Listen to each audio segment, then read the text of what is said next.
Sekarang dua pola terakhir ya, pola E dan F. Nah, untuk yang ini jadi pertama kali kita buat kotak 8 kali 8. Jadi ini memang nggak full di 12 tapi di 8. Kalau misalnya pertama itu kita setelah 8 itu kemudian kita bikin kotak 4 kali 4. Jadi pertama bikin kotak 8. Jadi ini benar-benar di tengah-tengah dari si 12 itu ya. Kemudian habis 8 dia bagi 2, jadinya ini 4 kali 4. Setelah 4 kali 4, teman-teman bisa dilihat di sini ada per senti.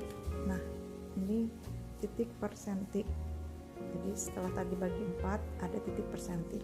Tapi tidak perlu ditarik garis horizon vertikal karena ini hanya untuk panduan aja.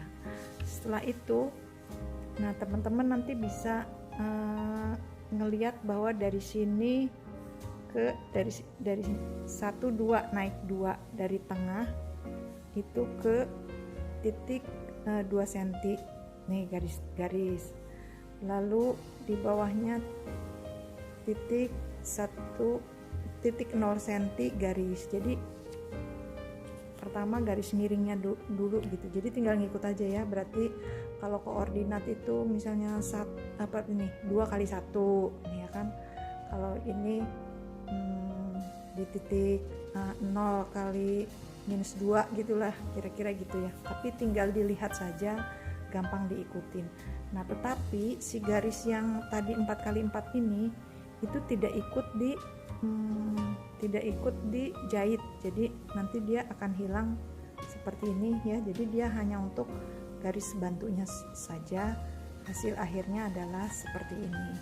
Untuk di sekelilingnya juga dia pakai titik-titik. Ini yang pola F itu kalau dibilang rumit karena kecil-kecil ya gitu.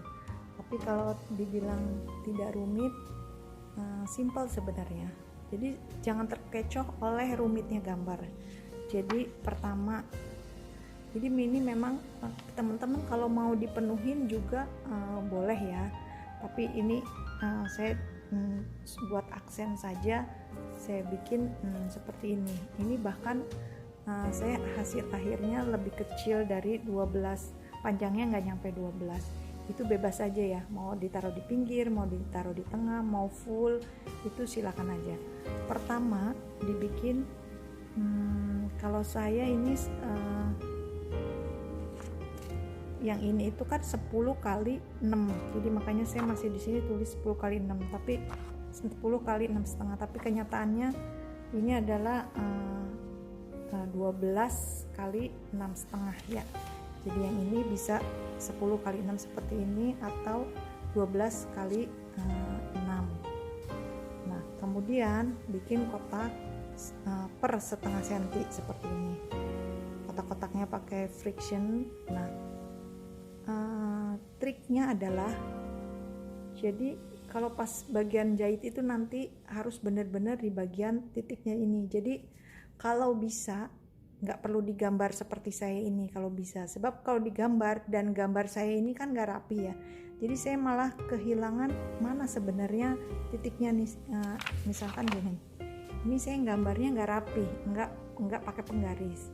Kalau mau gambarlah pakai penggaris. Jadi seperti di sini saya itu jadi kehilangan sebenarnya titiknya yang mana ya, padahal titik persimpangan itu buat kita adalah penting, sebab dimana kita akan menusukkannya kalau si titiknya itu nggak kelihatan. Jadi kalau bisa sih tidak digambar, tapi kalau mau digambar berarti gambar patternnya pakai penggaris ya. Nah, supaya nggak pusing, teman-teman patokannya ini aja, bahwa dia 2 baris zigzag, 2 baris sejajar. Nih, yang ini maksudnya nih 2 baris zigzag. Baris pertama zigzag tuh antara ini sama ini ya, zigzag ya, beda. Lalu setelah itu yang ketiga di sini, yang keempat itu sama. Jadi dan selanjutnya, jadi 2 zigzag, 2 sejajar, begitu aja terus. Jadi jangan terkecoh sama pusingnya gitu. Kalau di sini berarti yang 2 baris sejajar itu adalah dia pasti posisinya di sini gitu ya. Ini 2 baris sejajar. Nah, sisanya zigzag 1 2 zigzag. Tengah ke bawah deh, ini sejajar, ini zigzag. Ini sejajar, ini zigzag gitu. Nanti lama-lama pelan-pelan aja nanti kebaca kok gimana patternnya ya. Nah teman-teman, demikian seluruh polanya, silahkan dibuat di rumah. Untuk polanya nanti pada hari H kita akan coba untuk teknik jahitnya bersama-sama ya.